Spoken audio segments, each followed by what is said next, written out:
There may be a lot of I apologize in advance for that. So in terms of my background, I feel like to understand where I'm coming from, let me start off by saying I was not raised in a church-going home. We celebrated Christian holidays, but it was mainly just about getting together with family, enjoying a good meal and each other's company. It had no real religious significance attached to it. One of the interests I had, though, as a child was in Greek and Roman mythology. So I would go to the school library and get out the book and read all about Zeus and all the other mythological figures. So, these are some interesting stories. And of course, still growing up surrounded by a largely Christian culture, and it's not like my parents hid this from me either. I mean, they would tell me some stories. I had a rough idea how the account of Jesus' life and death went. But I would hear other stories from the Old Testament. And the Greek mythology on the one hand, and the stories I would hear from the Bible on the other, to somebody who's not raised to believe in any of it, it all sounds pretty much the same. You hear, somebody transformed himself into a bull and raped a woman and they had a half-god child. And then you also hear somebody was swallowed by a fish and was in there for a while and came back out again still alive. And it all sounds pretty much the same to you. And the curious thing to me at that age was just, everybody acknowledges that some of these stories are false. But there seem to be a lot of people out here who still believe the other ones. So isn't that strange? Well, then I got old enough to start hearing about some of the dark side of things that have been done in the name of religion. I started to hear about things like holy wars, inquisitions, persecution based on religious beliefs. And my attitude toward religion changed at that point, from one of curiosity, isn't that strange, to one that was very anti-religion then. I really thought this was a big problem. Not only were people believing weird things, but they were hurting other people because of them. And so as a teenager, that was my attitude. I tried to talk people out of being religious whenever I could. And I wish I could say that there was something better that happens next in the story, something deeper or more intellectual. I had a really big crush on a girl who was serious about being Christian halfway through high school. And I said, well, you don't think she's an idiot, do you? No. She gets good grades. Maybe there's something more to this religion stuff that you just haven't picked up on yet. And I was just sort of also at the right point in my life where my mind was ready to be open. I felt like I had kind of an awakening experience at that point, just to new ideas and to spirituality. It was too late to save my standing with the girl. She had already given up on me and moved on. After hearing for months, why her religion was wrong and stupid, she was, But I swung way the other way, and I decided religion was awesome. And not any one particular one, all of them. So I would go to school wearing a fish necklace and a yin and yang headband and an ankh necklace, all on the same day. All these different religious symbols. And I would, talk about religious wisdom whenever I could. And at some point, I started to feel like, this is a little bit inauthentic. Here I am spending all this time claiming to be this deep spiritual person. And at other times I recognize I'm just an average teenage kid worrying about how he can get a date. Maybe I need to figure out what I really think about this stuff. That's what led me to study philosophy when I went to college.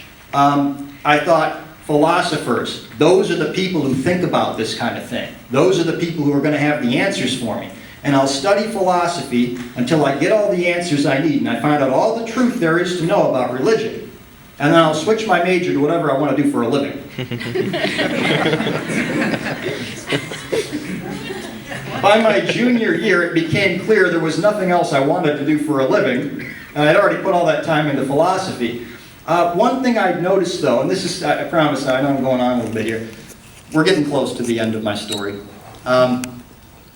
One thing that I was impressed by studying philosophy, rather than figuring out all the answers, there was just more and more questions. And the fact that there were a lot of things human beings didn't know, and sort of comparing what we didn't know or couldn't know to what we did, it seemed almost foolish to me to put too much stock in any kind of belief that you knew exactly what the world was like. So questions of what do you believe, what beliefs do you hold firm, became less important to me. I wasn't smart enough to have that level of conviction and beliefs. And I didn't frankly think that anybody was in a good position to really claim they knew things. On the level I would have wanted to know them in order to say I have 100% dedication and devotion to this worldview. I tried on different labels. I tried calling myself an atheist for a while, an agnostic for a while. I tried calling myself a Christian pluralist. I don't know how many of you are familiar with that idea. There's an idea there that the religions have all interacted with some kind of divine reality that's out there, but they've all kind of processed it through the lens of their own culture. And so none of them has the exact objective truth about what that divine reality is like, but they're all sort of doing the best they can, reaching out to it. I thought maybe I could sort of be a Christian under that banner. There was a point in my life where, I tried. One of my friends, I was working as a campus minister, and I was going to church services a lot. And I thought, well, where's my place within Christianity? And ultimately I decided that I just could not say I had the beliefs on the level that one, I think, needs to in order to really call themselves Christian. At the same time I was kind of giving up on worldviews and beliefs, I was more and more impressed, though, by the spiritual lessons that I found in holy books such as the Bible. And so my focus kind of shifted from, I need to figure out what I should believe, to more of a, look at all these interesting ideas that are out there for people to explore. And how could these different ideas help me to see events in my life? And in that context, religion has remained very important to me.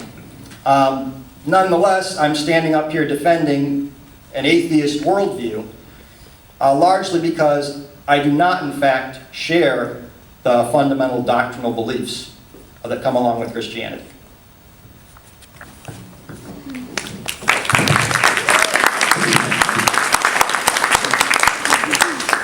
Thanks. You want mine?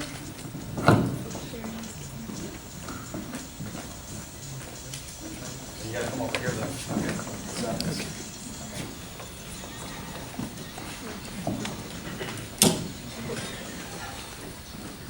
Now I'm the Christian. That's coming later.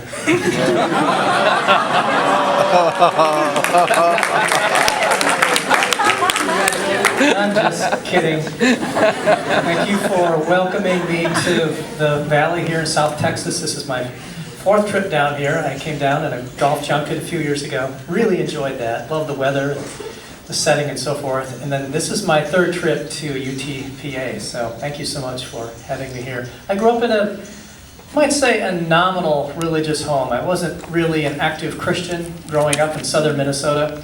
We went to a mainline church, and we were pretty active there. We were musicians, so we sang in the choir and that sort of thing, but it was never that meaningful to me. I was confirmed as a 10th grader, I think, and once I got done with that, I was kind of done with the institution. I went away and played some music around the country for a while with a band, my brothers and myself, and I came back just an empty soul. My friends from high school, some of them had become more active Christians, more serious Christians, more Bible-believing Christians, and I just saw a spark in their life that I wanted for mine. They were majoring in joy and care for others. I was majoring in despair and sarcasm, pretty much. And so I, mostly on an emotional basis, I made the switch from my quasi-theistic worldview to more of an active, Bible-believing evangelical Christian. And I was on a high for that, maybe for a few months, 6 months or so. And then I kind of came back to earth by saying, oh, wait a second, what have I done here? Is this even true? I've given my life to this belief system, and I did it largely on an emotional basis. Is there any philosophical, scientific backing for this? Any evidence that this might be true? Well, that launched me into a program of study that went on for the next 35 years. And I mean, even today, I study, I think, I read the other side, I read the atheists, read the agnostics, read the Muslims, read the Christians, and just always evaluating that question, is what I've done true? And I think I can say that after 35 years of doing that, I'm pretty settled where I am, but I'm guess I'm still open to being wrong. And that might come as a shock to some Christians, actually. But it's a true thing about me. So when I sit down across the table in a student union, and I travel the country and do this kind of thing, and I'm sitting there with a person who believes different than me, I'm actually listening. I'm trying to hear what they say and why they hold to what they hold. And could I possibly learn something from this person? And then I've noticed that if I adopt that posture, and it's true, and I'm not just feigning it, but if that's true about me and my posture, it tends to open them up as well. Well, now you've got a partner. Now you've got a dialogue partner, and the two of you can proceed on a search for truth together, two people that believe differently. And I love that kind of journey. And mostly I get criticized by Christians for doing that because they think I'm soft in my beliefs, which isn't true at all. I hold to my beliefs because I think they're true, not just because I think they work, or that they're handy, or that they give me emotional support. I mean, those things, that they do give me emotional support, but that's not why I'm there. I'm there because I think it's true. And if it wasn't true, I would be the first one out of here. I really would. Well, skeptics then tend to say to me, well, then what would it take to falsify your belief? And that's probably a longer discussion. I'll just give one example. Christianity claims to be historic religion. It claims to be grounded and rooted in first century Palestinian history, other history as well, Old Testament and so forth. But if you just focus there for a second, first century Palestinian Jewish history. That's the context of it. And if that whole scene, the life of Christ, the death of Christ, and the resurrection of Christ were falsified historically using normal methods of history, I would really take a look at that. I really would. I don't just hold to this because I want it to be true. Although, I do want it to be true. I admit that. But that's not the reason I hold to it. I think it is true. So that makes dialogue come alive. I mean, then when you're talking with someone, there's suddenly something at stake here. And if it's at stake for me, then maybe it's at stake for the other person as well. And that's my hope, because I try to be persuasive. And I make no bones about that. But I try to be persuasive with a fellow journeyer going on this road together with me, where the two of us on maybe different sides of that same road can learn something from each other. One of the things that we decided we were going to do, Michael and I, as we launched into this evening, was to say something about what we appreciate about the other side, and then maybe say something about what troubles us about the other side. I think what I appreciate about atheism, especially the more vocal atheism here of the late 20th century and 21st century, is that atheists are forcing Christians to give reasons for things. Atheists are saying, what about this flood? What about this donkey that talks? What about this Genesis account? What about the life of Jesus? Is there as good a historical evidence as you all say there is? And so Christians at times have been scrambling to come up with responses that will satisfy these questions. And so the atheist folks that I hang out with, I've always seems to have a lot of atheist friends. I tend to click with that crowd somewhat. They press these questions against me and they want real answers. And if I just kind of throw out Christian cliches that, you just have to have faith, and you just have to read the Bible, and, how do you know the Bible's true? Because the Bible says the Bible's true, and, they're not going to put up with that. They're going to say, no, we're not going to let you jump into this circular reasoning, or we're not going to allow you to just throw out these Christian cliches and think they have some power in our lives, because they don't. And we want to know, you seem like a fairly intelligent guy, why would it have power in your life? And then I have to say, Christian philosophers and theologians have actually been working on these issues for a long time. And maybe I can be the sort of popularizer who reads all that and condenses it and help lay people who don't have training see those sorts of things. But I think the atheists have done a service to the Christian community by demanding that Christians back up what they say. So I really appreciate that. Secondly, I mean, if you're in the atheist community much, and I'm there sometimes, not all the time, but I'm there sometimes, there's a high value on science. And at times, Christians haven't shared that high value. I mean, I happen to share that high value, so I get along with these folks pretty well. But they look to science, and they are saying, what can you show us scientifically that might indicate your worldview is true? And that is a helpful question. If that question wasn't there, would Christians be, would they be motivated enough to do good work in those areas? And some would, but I don't think it would be nearly as much as it has been. So atheists are asking us Christians to think critically, and I really appreciate that about atheism. Some things that maybe trouble me about atheism, it feels mechanical to me at times. A truly materialistic, physicalistic world, if that's the underlying reality of our world, and then that becomes the underlying reality of me as a person. And it seems to me that there's more to my life than just the physical, more to my life than just the material. And once you start with pure physicality, once you start with purely a material world, to me that does raise problems. And thoughtful atheists address these problems, so that's cool. I'm not saying there's nothing out there. But it's tougher, I would say, at least, to build a system of ethics. Not that atheists aren't ethical, most of them are. I'm just saying it's tough to build systematically an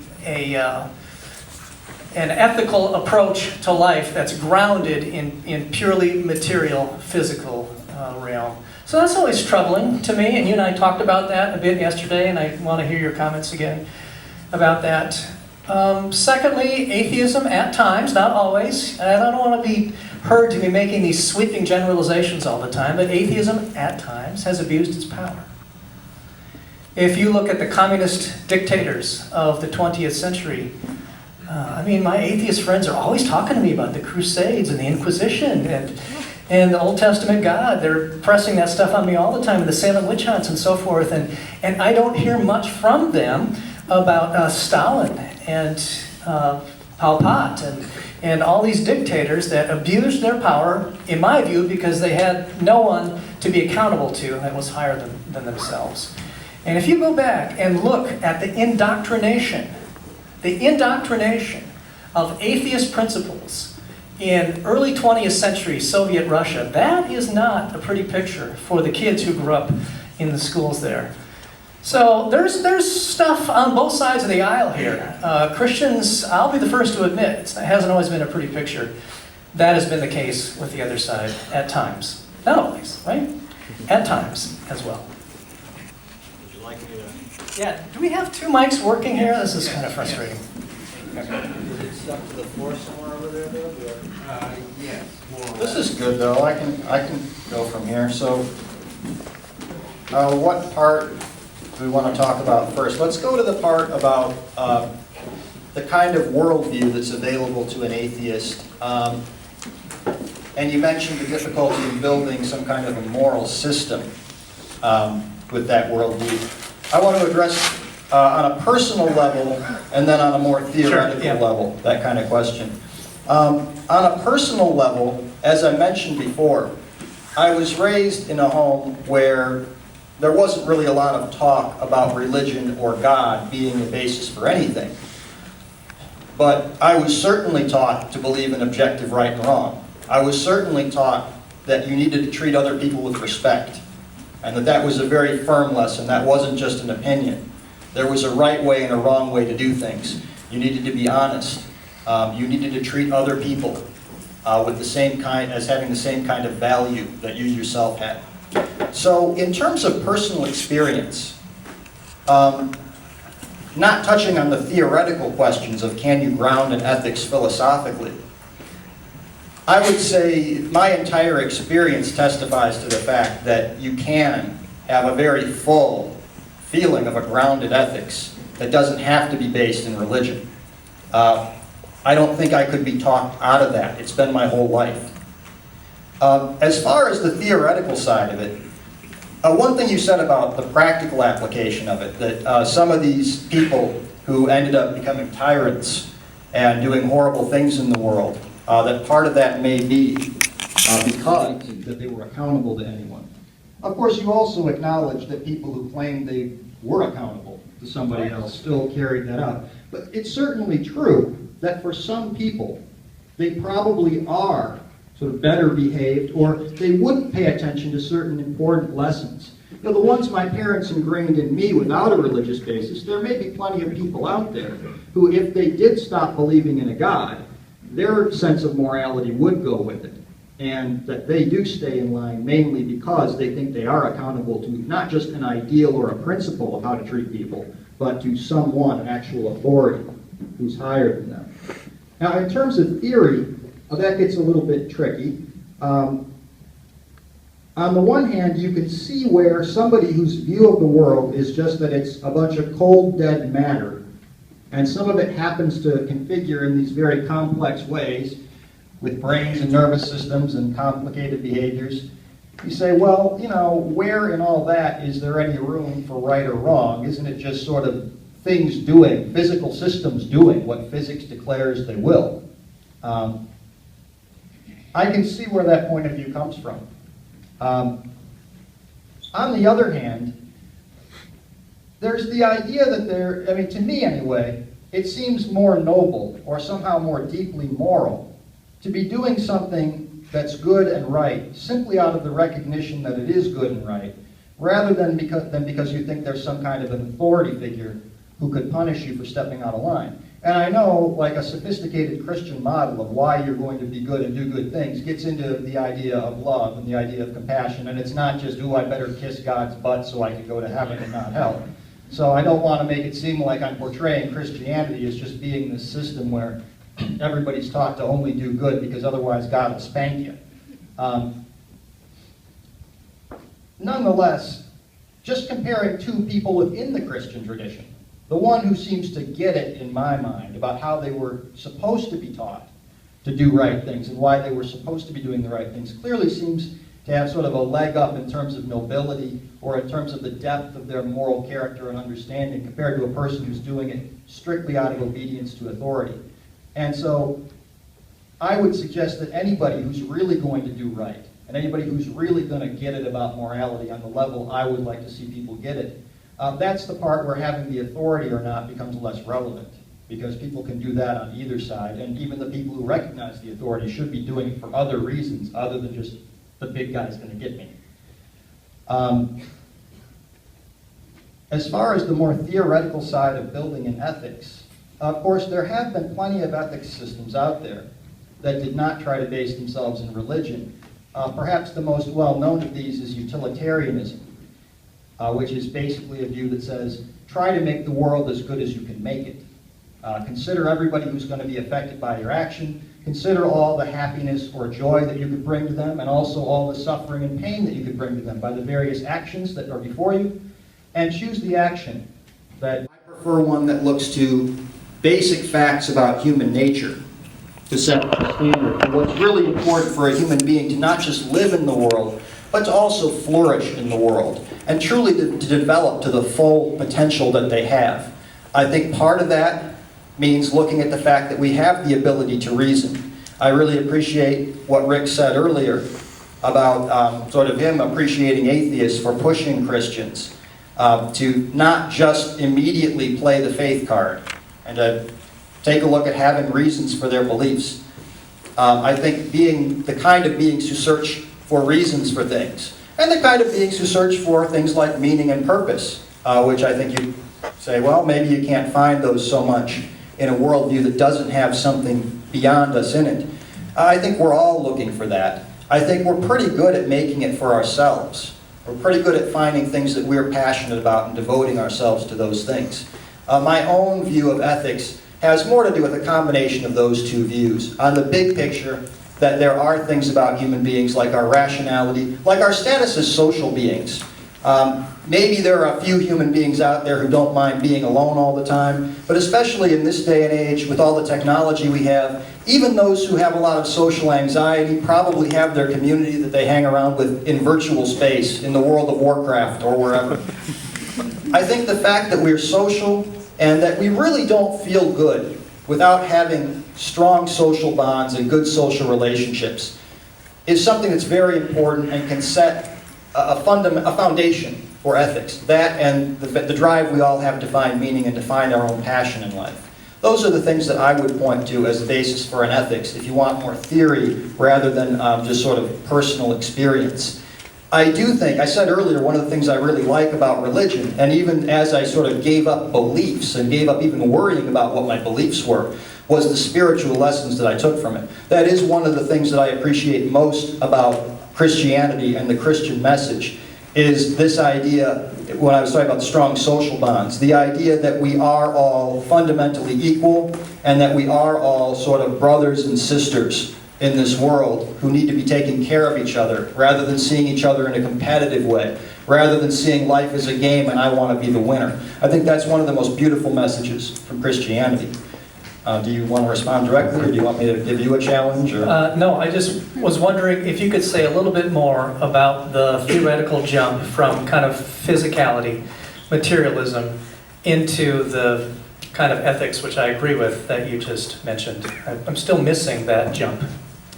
Well, I'm not trying to start off by thinking about atoms in the void. Okay. I'm starting off with human experience as it's lived. And I know you have other things to ask about along those lines, too. In terms of, I don't want to put words in your mouth. I guess apparently I do, because I keep talking. Go ahead. So in terms of the ability science has to give us sort of, from a third-person perspective, what attempts to be an objective account of the world we live in, and that what it might be missing is some of the ways it actually feels to be human from a first-person perspective. And what's it like to walk around as one of these things in your daily life? Seems like we have free will. We certainly have conscious experience.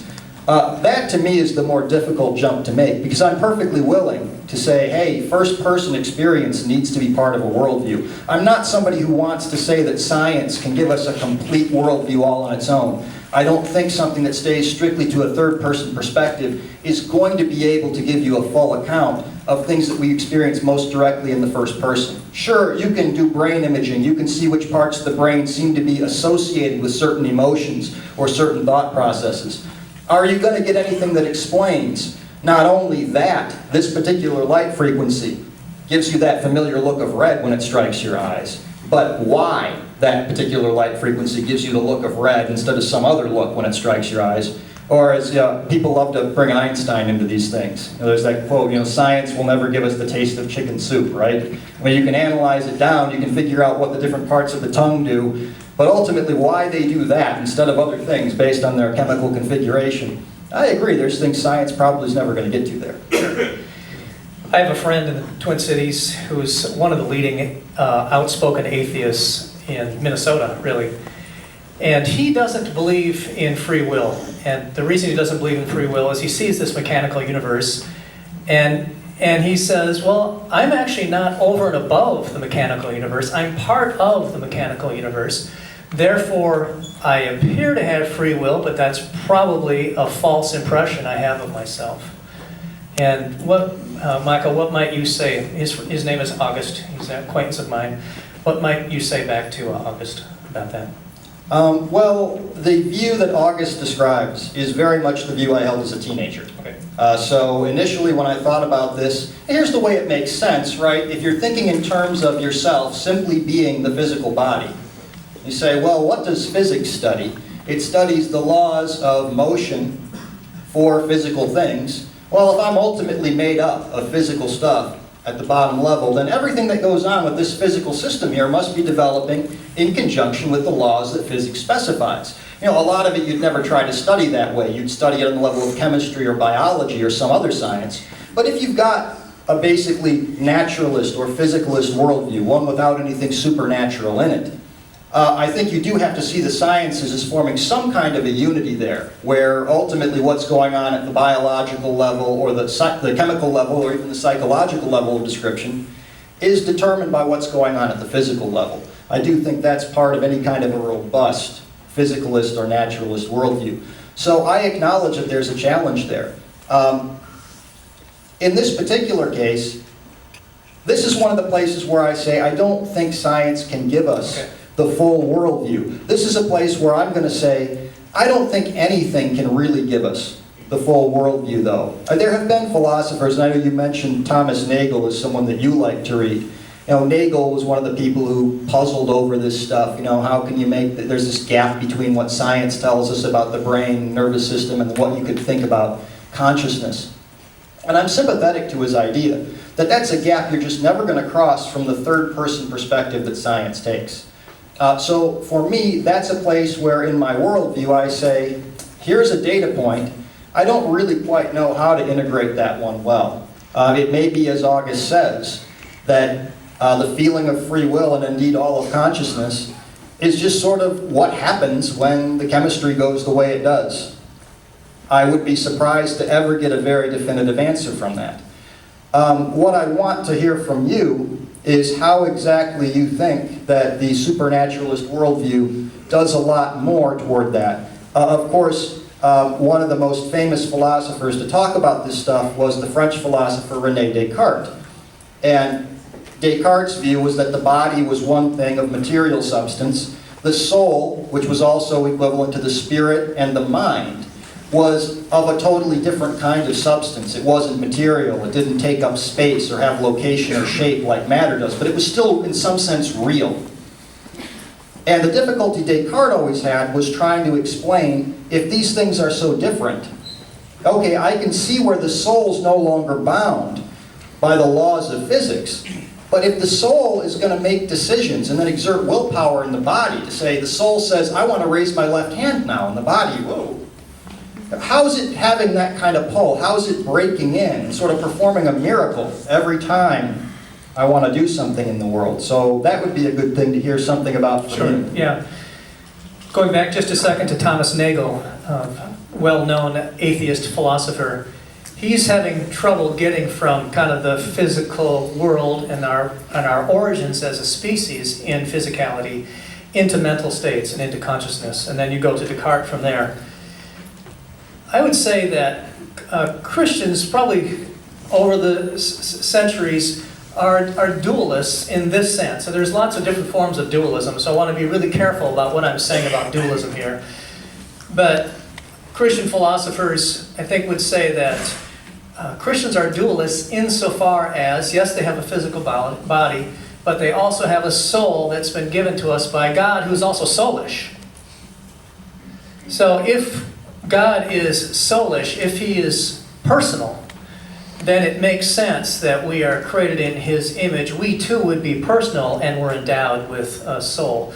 We're also endowed with a body. So I think, and I'd actually like to hear your comment on this, I think Christians get a little bit more of a free pass here, because our very origins of who we are, our identity as people, as a species, you might say, is rooted in a personal God, and so the personal part of me isn't stuck in this physicalism. It's different. It rises above, you might say. And then science should help us figure out what that was that I just did. That the mind, in some sort of subjective way, decided my hand should raise, and then that transferred to the physical body. I mean, let's go with whatever science helps us with that. I'm all for.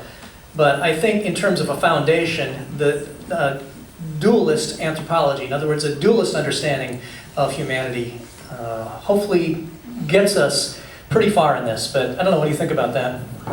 Yeah, so I realized as you were talking that this is going to lead really nicely into one of the other main things I wanted to ask you about. Okay. I don't know if you saw that coming and did that on purpose. If so, thanks. I never bait. I still think the same gap is there for you. Okay. For somebody with my kind of view, it's a gap between the everyday experience giving us this data point about what seems to happen versus how can you fit that into a scientific worldview? Like, how does that come about from physical stuff? For you, there's still this question of, suppose there is a soul, how does that get us anywhere at all toward understanding the same data point? Sure.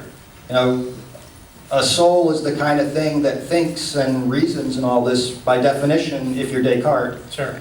Fine. the same data point, how does that translate into our actions and our experiences with a physical body living in the world? I haven't heard anybody give me an account of that one that I really felt like, they've got the answer. Yeah. Well, if you and I solve the long-standing philosophical mind-body problem tonight, we'll be famous. I can tell you that. You mean we're not famous already? Look at all these people. Yeah, just here. I thought we needed a bigger room almost. Yeah, mind-body dualism, I mean, that's still a big issue in philosophy. But all I have really on this, Michael, is Christian theology. That's what I'm representing. And so a human being, going all the way back to Genesis, which to me is one of the main purposes of the early chapters of Genesis, is to tell us what a human being is and how a human being relates to the environment and to God. There's a whole wonderful study that you can do, what it means to be created in the image of God. And some of the main points about that, you might say, are that human beings have spirit, they are animated. The Hebrew word there, rach, means to breathe life into. And so human beings have the ability to think, to make decisions, to be personal, to be responsible, to be moral. All those things are built into the Christian worldview. And if a person would ask me for a foundation that's lower than that, that's more fundamental than that would be tough for me, because I'm starting with theology. Now you'd have to get into an apologetic on why do you think Christianity is true in the first place. But for those of us who are committed Christians, there's a lot of resources in this whole idea of being created in the image of God. And if other people are also created in the image of God, that gives me a basis for caring for them, loving for them, and thinking that they have inherent value. Not just value that's assigned by society or value that's preferred by the people in power. It's inherent value. And I think that goes a long way toward the kind of a social construct you were talking about earlier, and can lead to a just society. Well, man, again, I think that it's deeper than social norms and all that too. I think it's human nature. So I think that's also something that's in us. That's another place where, you might have a question, well, tell me the sort of evolutionary story Sure. about where exactly that comes from. I'm not really the guy to give you the answers on that particular one. I feel like that field of study, I read stuff that I know I don't think is good. Yeah. But there are people doing interesting work. Let's go back, though, Sure. to the basic idea of personhood Yeah. in the worldview. Yeah.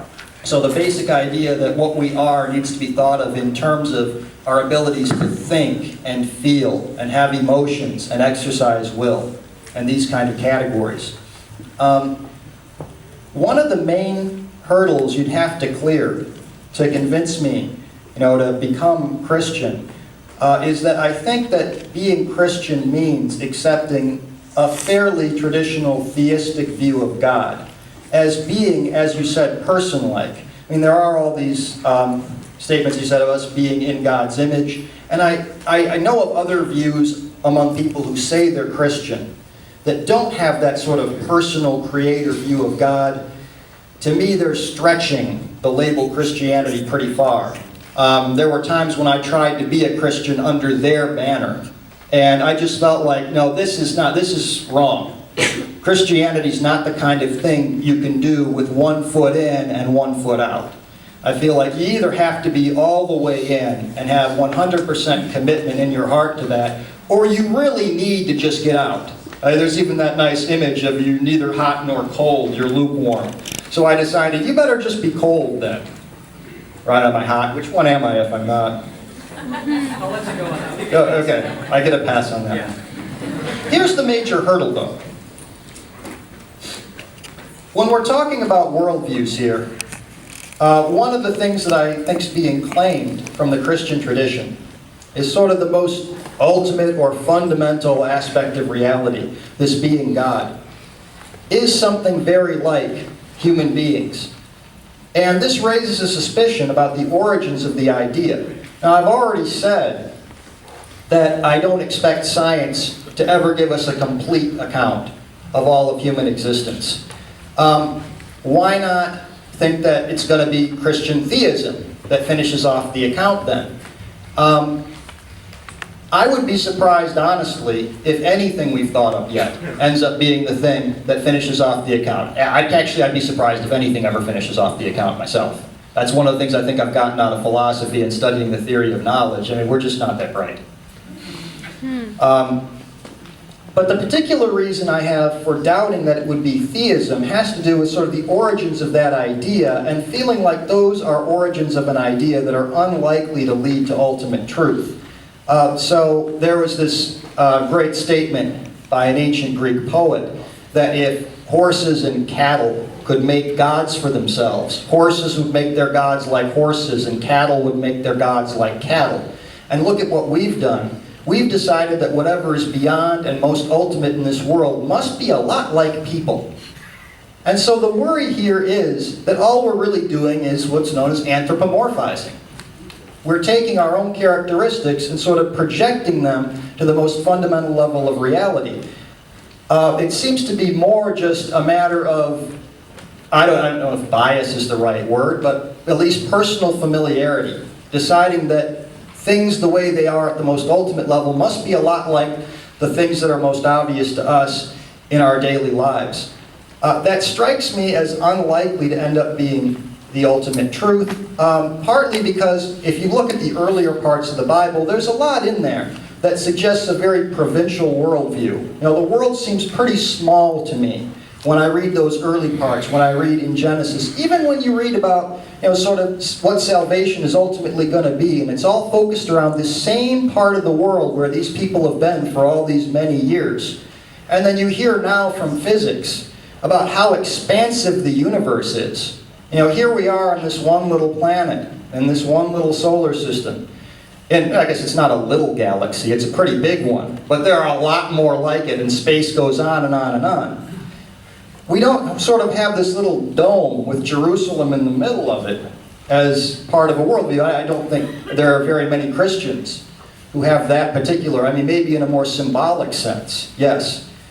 But it seems like there were an awful lot of things. I already said there's a lot of things we don't know. It seems like there were so many things the people who came up with this idea originally didn't know, and their worldview was so limited. And you look at some of the things that turn atheists off to the Bible when they read it, in terms of sort of morality, especially looking at like Leviticus and some of the other books of the code, where you're supposed to stone people to death for all these various offenses, and there's stuff that just sort of to our modern sensibility seems completely awful and horrifying.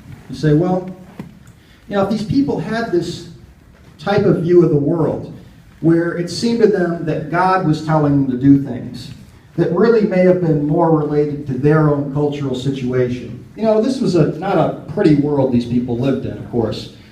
This is mostly an arid area. There wasn't a whole lot of good land. What's paradise to these people? It's this place, where things are green. You've got places to graze your livestock. Tribes under warlords, and basically coming up with the idea that you've got the biggest of those on your side. You see a lot of that with the different cultures, that everybody wants to not only have their king, but they've also got their local god who can lead them and give them their strength. Say, well, isn't a lot of this whole idea likely to simply emerge, first of all, from our familiarity with ourselves and maybe a bias in terms of ourselves, and second, from the particular social circumstances these people found themselves in, where projecting to that kind of power, that was the kind of authority they wanted over them. That was the kind of being that satisfied their needs at the time to think existed. I should turn it over to you now. The Hebrews who first were believers in Yahweh, the God of the Old Testament, they believed that it was actually a revelation from God. It wasn't something that they created. Just to talk about that a little bit, for example, the law, and there's over 600 laws that were given to Israel, it's unlikely they would have created that themselves, because a lot of those laws were really strict and very stringent and required them to do things that totally put them outside of their comfort zone. But from the start, they always believed that the movement didn't go so much from the ground up. It came from the sky down, you might say, and I'm trying to use the word sky metaphorically there, that it came from heaven, down to earth. And in Christian theology, you have God creating the first human parents and inviting them into this family. And you have Father, Son, and Holy Spirit, who are already one being in three persons. It's already a family. They invite Adam and Eve then and their progeny into that family, and the invitation is refused. Well, then that's a crash. In Christian theology, that's Genesis 3, and it's called the fall, and all of reality has fallen. And God, instead of snapping his fingers and fixing it all in a day, he said, I'm going to do this really slowly. I'm going to take this long, drawn-out process, and it's going to be messy, folks, because I want you to take account of your sin and rebellion away from me. And so the first thing he does, he chooses a people group. He chooses a nation, and that is Israel. And he reveals himself to them, and the whole purpose of the people of Israel is that they are to be like God in terms of character. And so they're given this sort of dump of laws, you might say. And to our modern sensibilities, it seems like it's a little bit overboard, and some of these laws are weird, and I'll be the first to admit that. But the purpose of the laws given to Israel is so that they would be distinguished. They would stand out from the nations around them, that they would be different, that they would be like Yahweh in a sense. And that project goes a ways, but eventually it pretty much fails. The end of the Old Testament is a story that is left unfinished. And so what I'd like you to think about is that Revelation goes like this. The revelation is small at first, and then you get more and more and more revelation. And it isn't really until the New Testament that you get the fullness of God's revelation. So what I often hear from my atheist friends and literature and the internet stuff that I read is that, well, you Christians are not being consistent. What about those laws in the Old Testament? And you're saying that the Word of God stands forever, but now they're not in effect anymore. They just seem so arbitrary. Well, those laws are at the beginning of the Revelation, and about 2/3 of them find their fulfillment in Christ, and so they're no longer in effect. And about 1/3 of them deal with moral law that stands for all time, the Ten Commandments, for example. So I guess I want to make the point that at least in Christian theology, and this doesn't make it true, I'm just reporting what it is. In Christian theology, the whole idea is that God has come down to us rather than us manufacturing God. And it seems to me that if we manufactured God, this isn't the one we would create. And for the Jews, they certainly wouldn't create Jesus. It seems to me they were as surprised as anyone that he showed up on the scene. Hey, do you want your water here, my friend? Actually, I'm okay. I don't know, but since you're, yeah, okay. Water reciprocity.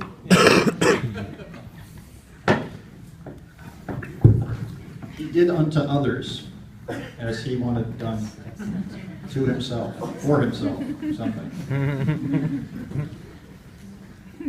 So one thing I'd like to invite you to do, Rick, I don't think this is so much of a challenge as just one of the things that bothers me about the way these kinds of discussions often occur in the media is the people with the most extreme positions. Obviously, sort of the bloody fist fight between those people is what, you know, everybody sort of, that there's a little part inside you that just wants to, ooh, what's going on over there? And so I feel like, to some extent, it's the extremists in our camps who end up having their views. Most people in their minds, when they think of Christianity, if they aren't Christian, and they don't have sort of their own sort of directly lived idea of what that is, what they're thinking of is somebody who insists that 6 days of creation are 6 literal days, dinosaurs were on Noah's Ark, and some of the other sort of more extreme views that are held by some people in the Christian camp. And then the view of Christians of atheists sometimes is people who don't want to believe in God just because they want an excuse to be as immoral as they can possibly be, and they just want to run around not caring about the consequences of what they do and not caring about other people. And I think you've already kind of addressed for me the atheist side of that. You've already talked about your atheist friends who aren't at all like that. I'd like to give you an opportunity. I'm told we have a break coming up in a few minutes here, so if you'd like to use those minutes, just sort of explaining, since you've mentioned to me that you would like to see science and Christianity in a partnership, how you envision that going and how you see that still being true to the spirit of the Bible, where you're not just abandoning your faith if you want to question some of those interpretations of it. It seems to me there's three ways Christians can go on this. They can either just call it Model 1, where science and faith are in their separate domains. Faith is about value, science is about facts, and the two don't really interact that much. And then the second model might be a conflict model, where religion and science are always fighting and always disagreeing about the fundamental nature of reality. Now, I don't hold to either one of those. I would hold to a third model. And if you really study this stuff, there's submodels and there's a whole spectrum of views here I'm trying to summarize. And the third model might be more of a friendship model, or what's sometimes called compatibilism, that science and faith are compatible, and that's what I hold to. So I love science. I never want to feel threatened by the advances of science. I think science is a gift that's been given to us by God, and that one of the reasons, maybe not the only reason, but one of the reasons that science arose in the West more so than in other parts of the world is that a generally Christian worldview is interested in discovering God's reality and praising Him for it. And I guess I want to be all about that. I want science to be a tool to help me discover the wonderful world that God has given to us. There's an analogy called the shrinking island analogy that I sometimes use, and it leads into this whole notion of the God of the gaps. And you and I have talked about that a little bit, Michael. But the shrinking island analogy is this. We tend to think of God as being this island in a lake. The lake is rising all around the island, and the lake is science and knowledge. Okay? And the lake is rising, and God is getting crowded out more and more and more until just the treetops of this island are showing. And finally, science gives us a complete understanding, explanation of the world, and God gets submerged and no longer needed. Okay? I think that's a fairly common way to think about science and God. But I would like to change that and challenge that and say that, yeah, the lake is science and the lake is rising, but the island isn't God. The island is ignorance.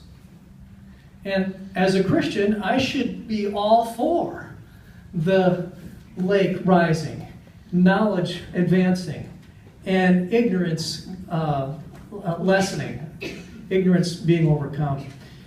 And if science is truly a gift from God, I say we use it to the max. And I'm not a person who thinks that, let's go find some places where science doesn't give us very good explanation. Let's just plug God in. And then get embarrassed 50 years later when science does find something right there. I have no interest in that sort of approach, that either-or approach. I say science, have at it. You've got scientists who are Christians, atheists, Muslims, whatever. I believe science is a gift from God, and that Christians should applaud that, should be involved in the sciences. And I know my faith never feels threatened by advances in science. I'm all for it. I don't know if that's precisely what you had in mind, Michael. Well, the one thing, I really wanted to hear about the dinosaurs. Okay, I'm bad with dinosaurs. I'm crappy with dinosaurs, I'm sorry. What I would like to hear, though, is just, if you could present to the room just sort of a way of understanding or reading those early chapters of Genesis that you feel is still strongly within the Christian faith, but does not imply a very young earth, that still is compatible with the earth being billions of years old rather than just a few thousand. Christians are divided about this, and it tends to be a divide among more conservative Christians overall and more progressive Christians overall. Well, it's not every time, but the more conservative camp is probably saying two things. One is there's no difference between reading Genesis 1 through 3 and reading the rest of Genesis. And so if you tend to hold to the historical reliability of the rest of Genesis as being a historical account, then you should read Genesis 1 through 3 the same way. And that gives us 6 24-hour periods in which God created and He rested on the seventh day. That's the first thing they're saying, this more conservative camp. And the second thing they're saying is we think the science backs it up. That the science leads us to believe that the earth is roughly 6,000 years old. Okay? Now, I'm just being totally candid here. That seems odd to me, I have to say. The earth being 6,000 years old seems odd to me, and yet I know some dang smart people that are working on this and doing good work in here. I'm not convinced by it. But just because they are seen as silly by secular science doesn't mean they're wrong.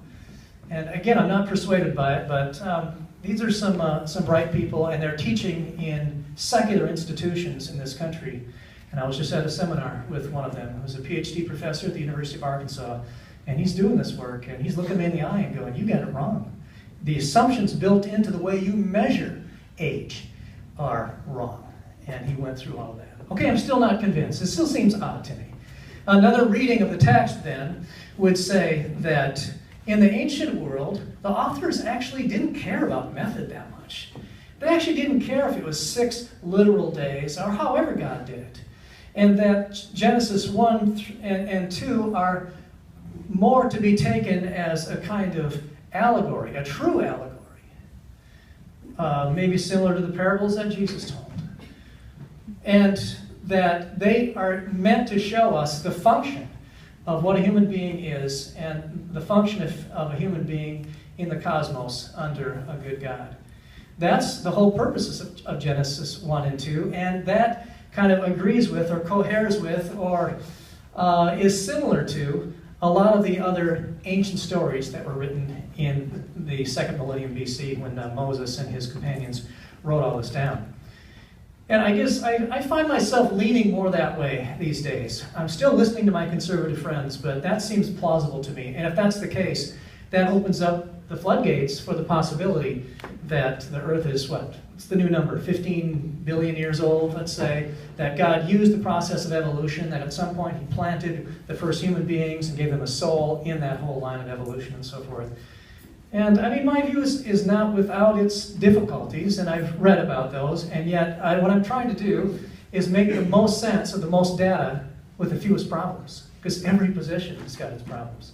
That's what I'm trying to do. That is certainly That was true. like a dead honest. That is certainly response. true, and I mean, I think it's more than just not being. To me, we did take the break now, but I don't think that a single issue like methods of dating, radiometric dating, that can be challenged sometimes, is really going to decide that issue. To me, what that one comes down to, and I don't know if we have questions where maybe we'll be able to take this up in the Q&A a little bit more, is that I think if the billions-of-year-old story was completely wrong-headed, science would have never got to the point where they were trying to tell that story. There are so many things. It's not just about finding bones in the ground. It's about looking at how a cave is forming. It's about looking at how the rocks of this world are formed and seeing, gee, these are, made of the shells of old sea life. Things that take a long, long time to happen. Could it have happened quicker if there was some kind of divine or miraculous process that changed the normal rules and sped it up? Yes. But I would be really surprised if it left a world that looked so much like it was old, if it wasn't really old.